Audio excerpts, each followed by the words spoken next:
Welcome to the podcast Selling Real Estate with Kelly Cook, where we will discuss the latest and most relevant business strategies to help you do one thing extremely well: sell more homes. We'll discuss everything from business planning to lead generation and conversion to past client customer service and everything in between. Join us for authentic conversations and nuts and bolts takeaways you can implement into your business today. And now, Selling Real Estate with Kelly Cook.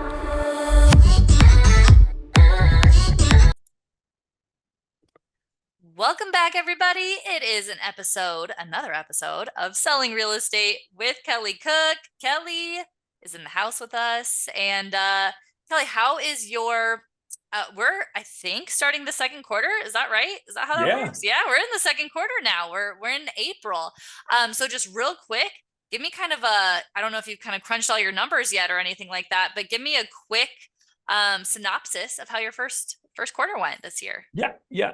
Guys, I'll be very blunt and honest, and transparent as I always am. January was terrible.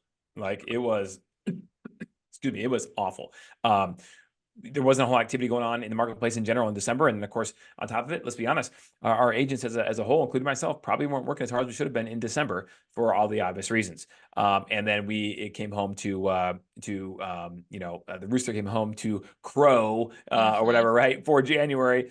And man, it was rough, but February was fantastic. It was really good, and we recovered nicely there. And then March is looking good overall. So overall, Q1 will be okay.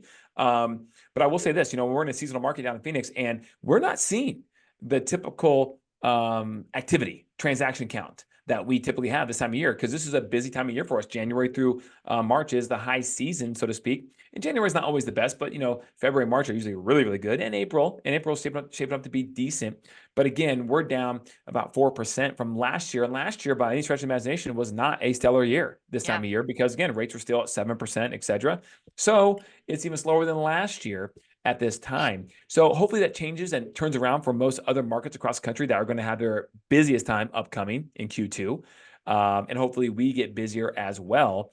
And we'll see. I think a lot of people right now, Elizabeth, are sitting around just because the commonplace theme they're hearing in the marketplace is the Fed is going to drop rates. And I don't think they even know how much or what it even means. But as soon as they drop it, just a smidge, 25 basis points or whatever, I think that's going to get people to say, well, they dropped rates, let's jump in, even though like it changes their monthly payment, $35, it's or all something about like perception. That, right? So yeah, but we'll see. I think a lot of people are kind of waiting for that, which kind of stinks. I think the smart people are looking to buy now because there is an opportunity to not get a boatload off the price by any stretch of imagination, but to get terms. And those terms could be fairly hefty when it comes to what it costs to get a mortgage rate buy down that the seller will pay for you.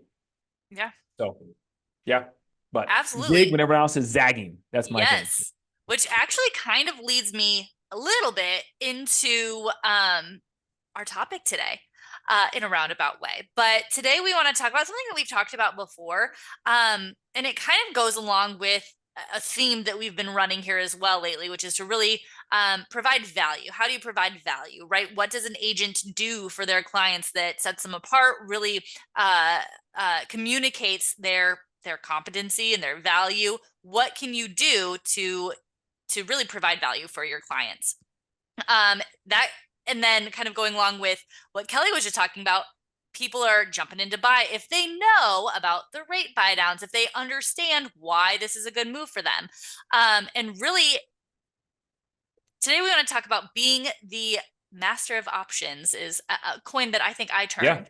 A term that I think I coined a few minutes ago here, but it's, you as an agent should not be kind of this one trick pony, essentially, right? You should be able to guide your clients on all of their options, be kind of the hub of all of their options, essentially, and be able to effectively guide them on those. So Kelly, let's get into it. What exactly does that mean for having all the options and proving your value, essentially? Yeah, we'll kind of stick specifically on the listing side here for the most part for this topic today. You need to provide value every stretch of the way on every side of every coin. But specifically, I think it comes to the agents that are paid the most in this business are the ones that can solve problems effectively.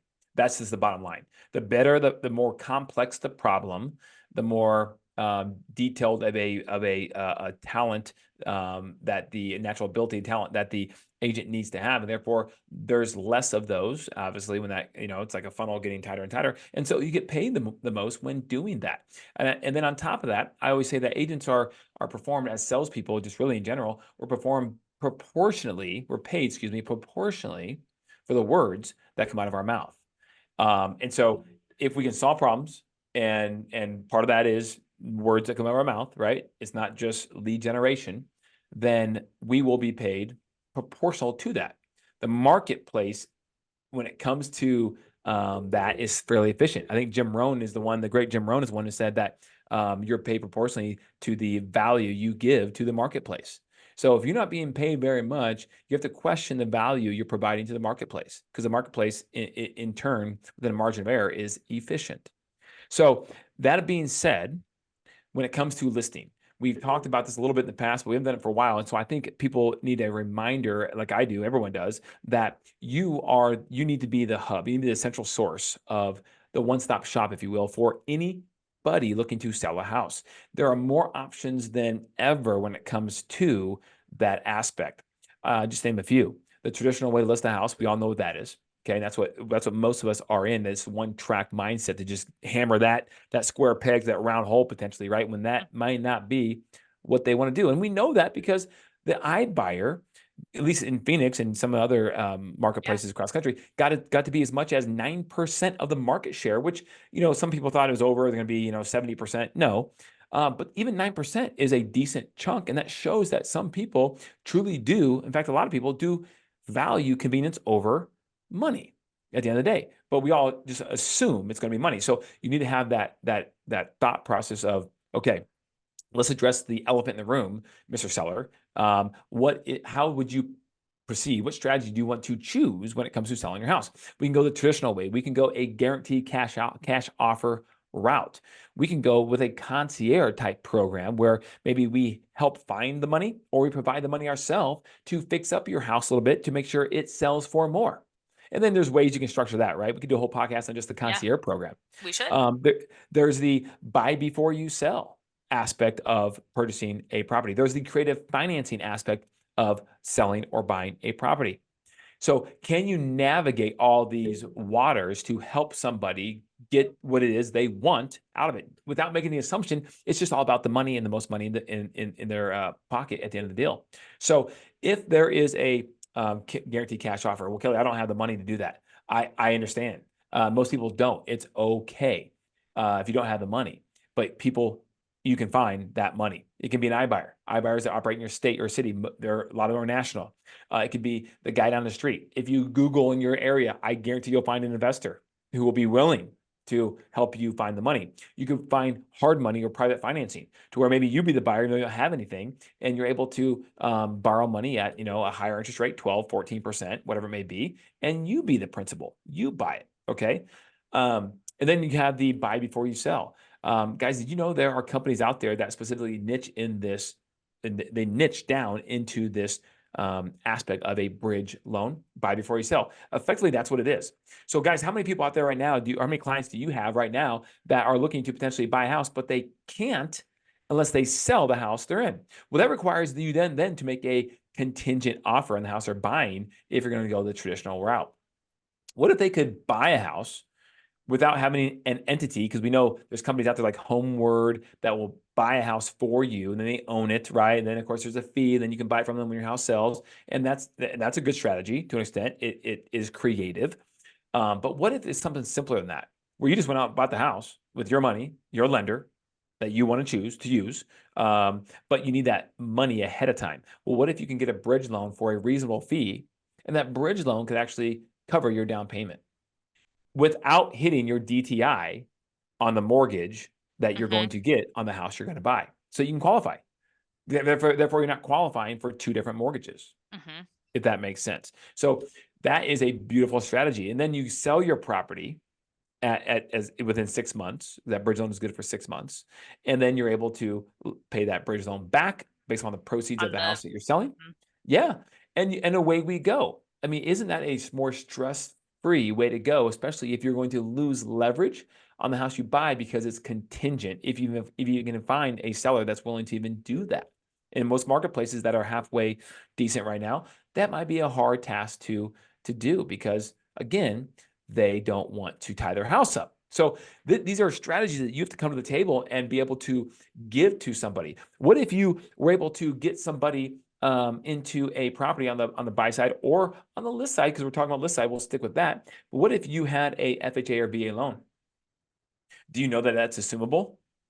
It's already in the deed. It's already in the loan docs that the lender has to allow that loan to be assumed to a different buyer if it's backed by VA or FHA, right? Did you know that? And if it is there a way maybe you can get some more money for that seller because would it not be true or not be true that a buyer might pay more for the house if they can get a interest rate at At that 3% rate, I think as opposed so. to 7? Mm-hmm. Yeah, it is. Now you just create more money to cash out for the person that is selling the house. How many other agents are talking about that at the listing presentation? Probably not very many. You're different. You're right. And that's the creative financing aspect on the list side. And there's ways to go about actually marketing it to the community of assumable buyers out there. And then the other one we talked about, what else? The other one is cash offer. Oh, I can't remember what it was. I don't know what it was. Buy before you sell, cash offer, and then traditional way to list the house, right? So, and then creative financing, that's a phenomenal way to go as well. So, what if you presented all those things and you talked about even the iBuyers, right? Now, granted, that can be part of the guaranteed cash offer, but what if you talked about that and said that you have a relationship with everybody that you can go ahead and do that for them if that's something they want to do? These are all things that you guys need to be talking about as your one-stop shop for helping someone move from one property to the next and differentiate yourself from the herd. I heard a quote a long time ago. You probably heard me on this podcast say it, but I'll say it again. I'd rather be 10% different than 100% better. Yeah. 10% different than 100% better because different stands out. Different is solution oriented, and people love to hear something that is different. It's a dopamine hit. And they love to hear that, and something that they're not expecting to hear. Because if you go there and talk about just the traditional way of doing things, they've already heard that. They're Heard that. expecting to hear it. Yeah. Yeah, So absolutely. And I think it's important too that, you don't have to go to your listing presentation, I think, and tell me if I'm wrong, but every single time say, hey, here's all of our options, right? You don't have to lay out everything every single time. I think a lot of that comes from truly just listening to your client, figuring out what's important to them, right? Doing that fact finding, seeing what they value, if it is convenience, if it is, that they really want to get into a house, whatever it is. And again, be the solution. Say, hey, whatever it is that you need, I have a solution for that. Because at the end of the day, you are going to likely have, if you've kind of stuck with the same script every single time, you've lost out on a listing because you didn't have that answer that they were looking for. Maybe you did, but you didn't let them know, right? You didn't listen to them and offer that, or you didn't present that to them. So, bingo. all really important things. Especially again, as we talk about just communicating your value. I know we've talked about it on the buy side quite a bit, but on the seller side, that's still always has been and still is super important to be that hub of all of the master of options, we should say. Yeah, because at the end of the day, the studies and statistics show that people still want to work with a human being. They still want the advice and the guidance of a human being as an advisor. So no matter what the iBuyers, the technology Wall Street tries to do to disrupt it, and they're going to keep doing it because it's a $1 billion+ industry. But if you have that consultative approach in which it's not about just commission and what's in it for me, but you focus it on what's in it for them and how can you help, the reciprocity of the universe is just going to work in your favor the majority of the time. Absolutely. Can you imagine, just as you said that, one day AI real estate agents just having an AI agent, but how difficult that would be. We all want that human connection. I think that is going to be a thing that perseveres throughout no matter how much more technology we get throughout the human existence. That is a collective shared way in which we evolve. We all crave that human connection, and I think that real estate is going to be one of those things that's extremely hard to replace. It's going to be one of the last to go. With hopefully it doesn't go, but it's going to be extremely hard to replace all of All of it. yeah, Parts of all it of will it. be, but Yeah, yeah, but all of what an agent can do. So, correct. and Kelly, if they want to talk to you about AI and technology, or what other options you're offering, or other options that you know about that these agents can offer to their clients, where can they get in touch with you? Yeah, at Instagram at Kelly Cook Homes. That's amazing place. DM me there, or just text me 480-227-2028. Yeah, and we do take requests. So if there's anything that you want to hear us talk about, get our take on, mostly Kelly's take on, please let us know, and we will cover that on one of the next episodes here. So, as always, if you're looking to build your real estate team, go to buildyourrealestateteam.com, download the plan there. We'll see you guys all next time. Thanks, Elizabeth. See ya.